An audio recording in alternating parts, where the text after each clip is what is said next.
नमस्ते बच्चों, गणित भाग 2 कक्षा 10वीं पाठ पहला समरूपता का प्रश्न संग्रह 1.3 का 5वां प्रश्न हम देखने जा रहे हैं।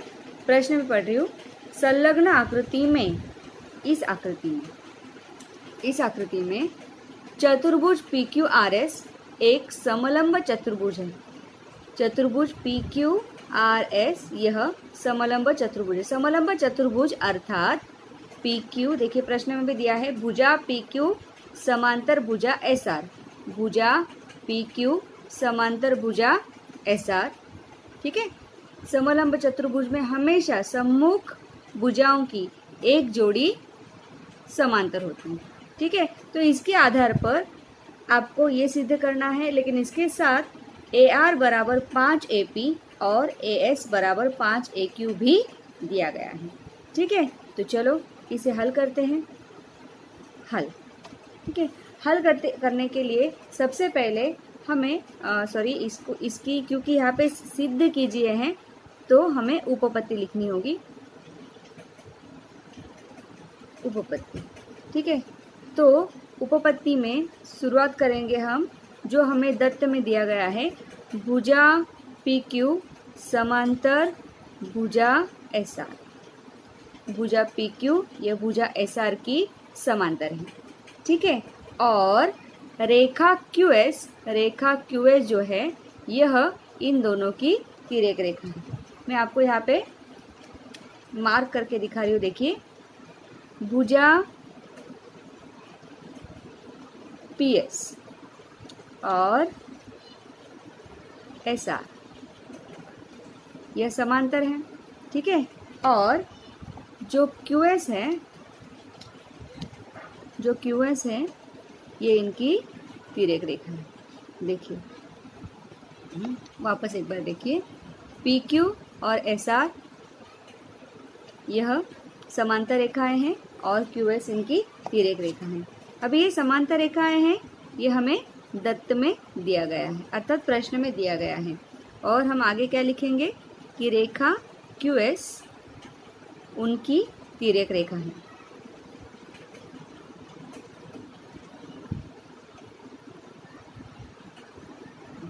अब यहाँ पे आप देख सकते हैं कि Z बना हुआ है। देखिए, Z बना आपको दिखाई दे रहा है। जब समांतर रेखा जब होती है और समांतर रेखा की कोई तिर्यक रेखा होती है तो Z के यहाँ पे देखिए ये कोण और ये कोण PQS और कोण RSQ, ये आप देख सकते हैं। देखिए, Z में बने हुए कोण हैं और इन्हें हम एकांतर कोण कहते हैं। आपने पहले भी पढ़ा है। इसलिए कोण PQS सर्वांगसम कोण RSQ, PQS सर्वांगसम कोण RSQ। और इसका क्या कारण है, अभी मैंने आपको बताया, एकांतर कोण प्रमेय। Z के अंदर बने हुए कोण आपको दिखाई दे रहे हो इस तरह से। ठीक है। तो इसी तरह से जब हम इन त्रिभुजों का विचार करेंगे तो देखो, ऊपर का ये त्रिभुज है, इसमें हमने PQS ये कोण सर्वांगसम दिखाया है RSQ से PQS सर्वांगसम दिखाया है। परंतु अगर ये त्रिभुज हमें लेना है तो हमें कोण यहाँ से लेकर यहाँ तक A तक ही लेना है। हाँ, तो PQS इसी कोण का PQA ये भी एक नाम है, क्योंकि ये तो एक बड़ी रेखा है तो इसका हम छोटा सा ये भाग ले सकते हैं। तो PQS के बदले हम कोण PQA ले सकते हैं। इसी तरह से RSQ के बदले हम RSA ले सकते हैं, सर्वांगसम कोण RSA। ठीक है। और इसका कारण है Q'(A')A, अर्थात Q और S के मध्य A बिंदु है, अर्थात QS यह एक रेखा है और इसके मध्य A बिंदु है। तो ये कोण हम A तक और इधर वाला कोण भी हम A तक ले सकते हैं। चलो थोड़ा आगे जाएंगे हम। अभी हम दो त्रिभुजों के बारे में यहाँ पर विचार करेंगे। कौन से दो त्रिभुज, ये ऊपर का त्रिभुज और ये यहाँ पे जो नीचे का त्रिभुज। ऊपर के त्रिभुज का नाम है त्रिभुज PQA त्रिभुज पी क्यू ए त्रिभुज, और नीचे का त्रिभुज का त्रिभुज आर आर एस ए, ये त्रिभुज है पी क्यू ए और आर एस ए। इन दो त्रिभुजों में, तो मैं यहाँ पे लिख रही हूँ, देखिए त्रिभुज, इसको हम नंबर दे देंगे, क्रमांक, विधान क्रमांक 1। त्रिभुज पी क्यू ए तथा त्रिभुज आर एस ए में। अब जैसे कि हमने विधान क्रमांक 1 में बताया है कि इन दो त्रिभुजों का, देखिए ये ऊपर का त्रिभुज है, ये नीचे का त्रिभुज है, इन दो त्रिभुजों में देखिए ये कोण जिस और ये कोण, इन दोनों को मैंने सर्वांग समता के चिन्ह यहाँ पे बनाए हैं, और हमने यहाँ पे विधान क्रमांक 1 में बताया है कि इन दोनों के ये कोण जो है, कोण क्यू और कोण एस, यह सर्वांग सम है एकांतर कोण से। तो कोण पी क्यू ए सर्वांग सम कोण आर एस ए, ठीक है, विधान क्रमांक 1 से। ठीक है। और कोण को अगर इन दो त्रिभुजों को अगर समरूप बताना है तो हमें इसके साथ और एक घटक चाहिए। तो अगर आप आकृति देखेंगे तो आकृति में देखिए ऊपर वाले त्रिभुज का ये कोण, देखो मैं यहाँ पे मार्क कर रही हूँ उस कोण को,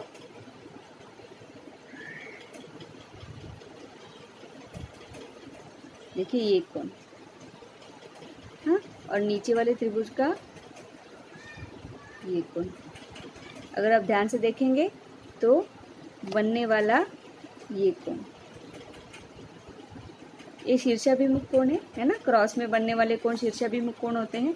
तो ऊपर वाले त्रिभुज का कोण है पी ए क्यू, कोण पी ए क्यू सर्वांग सम कोण। नीचे वाले त्रिभुज का कोण है कोण, हमने यहाँ से पी से शुरू किया, पी ए क्यू लिया तो R A S, R A S शीर्षाभिमुख कोण।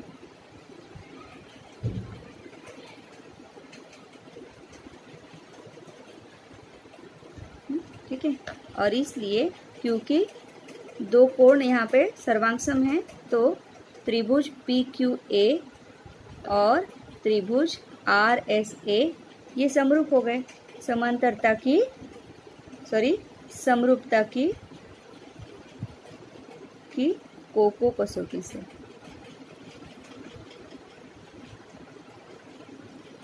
कोको कसौटी से, ठीक है। अब त्रिभुज तो समरूप हो गए, अब इसके बाद समरूप त्रिभुजों की जो संगत भुजाएं हैं वो हम लिखते हैं। संगत भुजाएं देखिए कैसे लेते हैं, पहली दो पी क्यू बटे आर एस बराबर ए क्यू बटे ए एस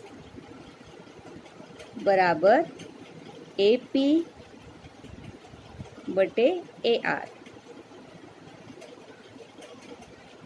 समरूप त्रिभुजों की संगत भुजाएं, समरूप त्रिभुजों की संगत भुजाएं हमेशा कैसे होती है, समानुपात में होती है। ठीक है, तो ये संगत भुजाओं का अनुपात है। ठीक है। अब इसके बाद हमें दत्त में ए एस और ए आर के संदर्भ में कुछ दिया हुआ है, वो हम वापस एक बार देखेंगे। देखिए दत्त में हमारे पास है ए आर बराबर 5 AP और ए एस बराबर 5 AQ। ठीक है, ए आर बराबर 5 AP, तो हम ए आर की जगह पर देखिए यहाँ पर हमें जो ए आर मिला है उसकी जगह पर ए आर बराबर 5 AP रखेंगे। तो पी क्यू बटे आर एस बराबर ए क्यू बटे ए एस बराबर ए पी बटे 5 AP। क्योंकि अब आप बोलेंगे ऊपर यहाँ पर देखिए यहाँ पर ए आर है और हमने यहाँ पे क्या लिखा 5 AP। ऐसा क्यों किया, क्योंकि हमें ए आर बराबर 5 AP यह दत्त में दिया हुआ है, दत्त में दिया हुआ है। देखिए वापस एक बार AP बटे ए आर, AP बटे ए आर, और इस AR के बदले हमने लिखा है 5 AP। ठीक है, अब देखिए यहाँ पर ऊपर भी AP है, नीचे भी AP है, कट हो गया तो क्या बचा यहाँ पर, मैं नीचे लिख रही हूँ देखिए, इसलिए PQ बटे RS बराबर AQ बटे AS बराबर 1/5, क्योंकि यहाँ पर AP क्या हो गया, कट हो गया। ठीक है, तो अब यह जो विधान है यहाँ पर AQ और AS हमें क्या सिद्ध करना है, SR बराबर 5 PQ, SR बराबर 5 PQ हमें सिद्ध करना है।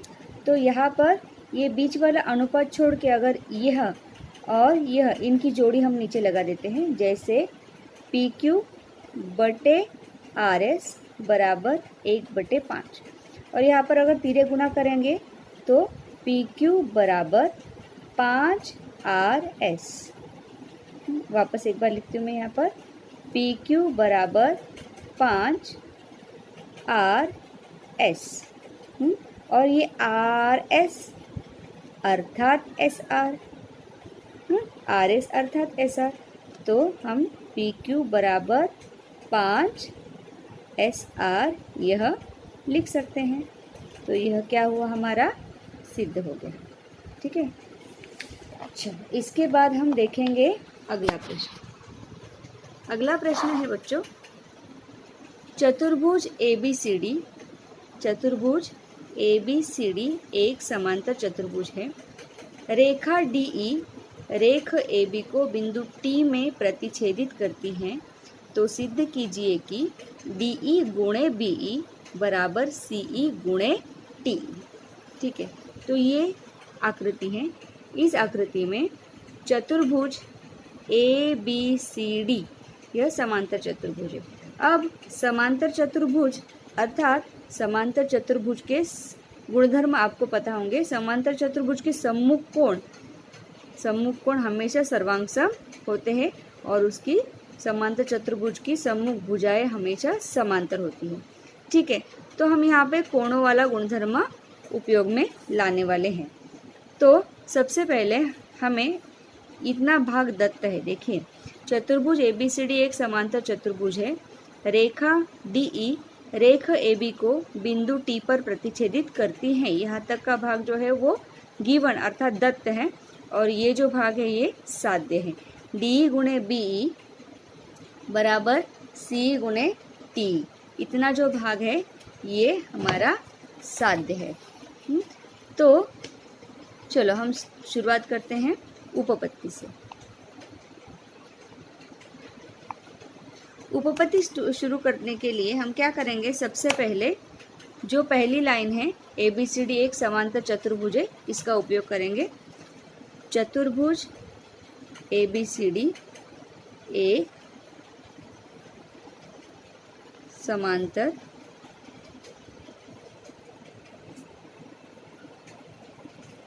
चतुर्भुज ABCD एक समांतर चतुर्भुज है। अब समांतर चतुर्भुज है इसलिए इसके जो सम्मुख भुजाएं हैं ये भुजाएं समांतर है। देखिए मैं भुजाओं को मार्क कर रही हूँ।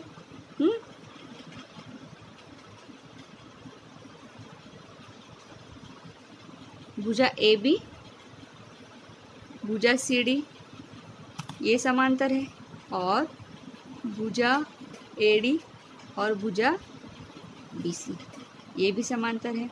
हम क्या करेंगे, यहाँ पर भुजा AD और भुजा BC के संदर्भ में अगर हम ये तिर्यक रेखा लेते हैं तो यहाँ पर देखिए आपको F तैयार हुआ दिखाई दे रहा होगा। ठीक है, तो हम यहाँ पे F के अंदर बने हुए संगत कोण ले सकते हैं। फिर हम यहाँ पे ये जो अंतक कोण यहाँ पे बना हुआ है चतुर्भुज के सम्मुख कोण, ये हम लेंगे। तो क्योंकि ये समांतर चतुर्भुज है, इसके सम्मुख कोण A और कोण C, ये सम्मुख कोण क्या है, सर्वांग सम है। कोण A सर्वांग सम कोण C, इसके समांतर चतुर्भुज के ये है सम्मुख कोण, सम्मुख कोण। ठीक है, तो कोण A बराबर कोण ए बराबर कोण टी बी ई। हाँ, इसके बाद मैंने लिया संगत कोण। अब ये संगत कोण कैसे है? कोण ए, जैसे कि मैंने आपको पहले बताया, कोण ए और कोण टी बी ई। देखो एफ के अंदर वाले कोण, ठीक है, टी बी ई और कोण ए, ये दो कोण भी क्या हुए? सर्वांगसम हुए। पहले हमने दिखाया कोण सी, ये कोण ए के सर्वांगसम है। फिर हमने दिखाया कोण ए, ये कोण बी के सर्वांगसम है। अर्थात ये कोण इससे सर्वांगसम है, ये कोण इससे सर्वांगसम है, तो ये दो कोण क्या हुए? आपस में सर्वांगसम। तो इस कोण का नाम चतुर्भुज के हिसाब से डी सी बी है, परंतु हम इसका नाम डी सी ई भी ले सकते हैं। हाँ, यहाँ पर इस कोण का नाम हम डी सी ई भी ले सकते हैं। इसलिए कोण और इस ए के बदले हम टी बी ई लिखेंगे। कोण टी बी ई सर्वांगसम कोण डी सी ई, ठीक है। और मान लो इसे हमने विधान क्रमांक 1 लिखा और इसे विधान क्रमांक 2 लिखा, तो ये तीसरा विधान क्रमांक 1 तथा 2 से। देखिए मैं फिर से बता रही हूँ। पहले हमने क्या बताया कि यह चतुर्भुज है, समांतर चतुर्भुज है। समांतर चतुर्भुज के सम्मुख कोण सर्वांगसम होते हैं, इसलिए कोण सी, जो कि ये बड़ा वाला कोण है, कोण सी और कोण ए, ये एक दूसरे से सर्वांगसम है। फिर हमने बताया कि ये जो रेखाएं हैं, ये रेखाएं क्या हैं? समांतर रेखाएं हैं, और ये अगर उनकी तिर्यक रेखा, तो यहाँ पे बने हुए संगत कोण अर्थात कोण ए और कोण टी बी ई, ये सर्वांगसम है। तो पहला दूसरे से, दूसरा तीसरे से, तो पहला तीसरे से सर्वांगसम हुआ। देखो यहाँ पे पहला दूसरे से, पहला तीसरे से, तो दूसरा तीसरे से सर्वांगसम हो गया। इस हिसाब से कोण टी बी ई सर्वांगसम कोण सी अर्थात कोण डी सी ई, ठीक है। अब क्योंकि यहाँ पे ये जो हम दो त्रिभुज लेने वाले हैं, जैसे कि ये त्रिभुज और ये त्रिभुज, इन त्रिभुजों में हमने एक एक कोण तो सर्वांगसम बता दिया। अब दूसरा कोण तो आप यहाँ पे देख सकते हैं। देखो यहाँ पे शीर्षाभिमुख कोण बने हुए हैं। ये कोण जिसको मैं अभी मार्क कर रही हूँ, देखिए ये कोण, इस त्रिभुज का कोण ई और इस त्रिभुज का कोण ई, तो ये ई कोण का नाम है यहाँ पे डी ई सी या सी ई डी, आप कुछ भी ले सकते हैं, ठीक है। और इस त्रिभुज का नाम अगर हमने डी ई सी लिया, तो यहाँ पर टी ई बी लेंगे हम, ठीक है। तो ये त्रिभुज कोण का नाम लेने से पहले, कोण का नाम लिखने से पहले हम त्रिभुज का नाम लिखेंगे। तो ऊपर के त्रिभुज का नाम है त्रिभुज डी सी ई, त्रिभुज डी सी ई लिखने से डी ई सी लिखते हैं, त्रिभुज डी ई सी तथा त्रिभुज, अभी यहाँ डी से चालू किया तो यहाँ ई से टी से चालू करेंगे, टी ई बी में। इन दो त्रिभुजों में अभी हमने 1 तथा 2 से यहाँ पर इस दो त्रिभुजों का एक एक कोण पहले से सर्वांगसम बताया। कोण टी बी ई सर्वांगसम कोण डी ई सी अर्थात ये दो कोण। हाँ, तो बचे ये दो कोण, तो इस कोण का नाम लिखो डी ई सी कोण डी, हमने यहाँ पे उल्टा कोण का नाम उल्टा लिखा है मैंने, यहाँ पे मैं सीधा लिखती हूँ। पहले डी ई सी का इसका कोण डी सी ई सर्वांगसम कोण टी बी ई, हाँ, और तीसरा है कोण डी ई सी सर्वांगसम कोण टी ई बी। ये कौन से है? ये है शीर्षाभिमुख कोण, शीर्षाभिमुख कोण। अभी क्योंकि दो कोण यहाँ पे सर्वांगसम हो गए, तो त्रिभुज डी ई सी समरूप त्रिभुज टी ई बी, और कौन सी कसौटी से? समरूपता की कोको कसौटी से।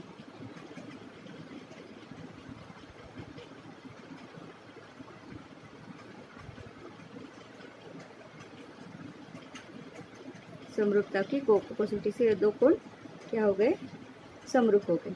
अब हमें क्योंकि यहाँ पर ये D गुणे B और C गुणे T सिद्ध करना है, तो हम यहाँ पर समरूप त्रिभुजों की संगत भुजाओं की जोड़ियाँ लेंगे। तो पहले ये और ये भुजा ले लो, DE, देखो DE बटे TE बराबर दूसरे त्रिभुज की CE और BE, CE बटे BE। फिर यहाँ पे इनका तिर्य गुणा कर लो, DE गुणे BE बराबर CE गुणे TE। ठीक है, देखिए DE गुणे BE, CE गुणे TE, DE गुणे BE, CE गुणे TE, अर्थात यहाँ पर हमने सिद्ध कर लिया।